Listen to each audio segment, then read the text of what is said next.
ವಿದ್ಯುತ್ ತಂತಿ ಕಂಬಗಳನ್ನ ಬೇರೆ ಕಡೆ ವರ್ಗಾವಣೆ ಮಾಡುತ್ತಿದ್ರೆ ಜೆಸ್ಕಾಂ ಕಚೇರಿ ಮುಂದೆ ನಿವಾಸಿಗಳು ಧರಣಿ.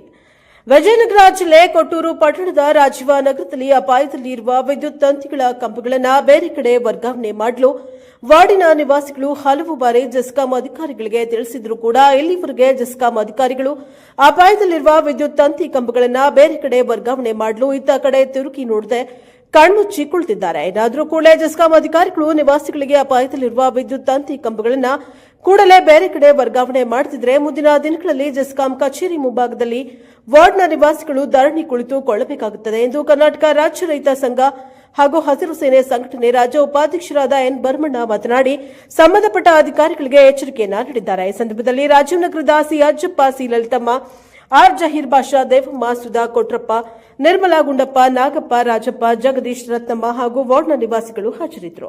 Bureau report Chigateri Jayappa, NKS TV 4 Vijayanagara. Vijayanagara ಜಿಲ್ಲಾ ಕೊಟ್ಟೂರು ಟೌನಿನಲ್ಲಿ ರಾಜಾಜಿನಗರ ಅಂತ ಐತಿ.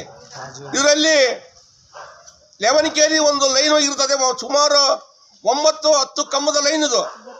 ಹಿಂದೆ ಒಂದು ವರ್ಷದ ಹಿಂದೆ ಒಂದು ಹುಡುಗ ಲೈನ್ ಹೊಡೆದು ತಿರ್ಕೊಂಡಿರ್ತಾನೆ. ಆದ ಕಾರಣದಿಂದ ಇಲ್ಲಿ ಬಹಳ ಅಪಾಯ ಮಟ್ಟದಲ್ಲಿ ಐತಿ ಅಂತ ಹೇಳಿ ಇವತ್ತು ನಮ್ಮ ಜನರು ಇಲ್ಲಿ ನನಗೆ ಫೋನ್ ಮಾಡಿ ಕರೆ ಕಳಿಸುತ್ತಾರೆ. ನಮ್ಮ ರೈತ ಸಂಘದವರು, ನಮ್ಮ ರೈತರು, ನಮ್ಮ ತಾಯಿಂದರು.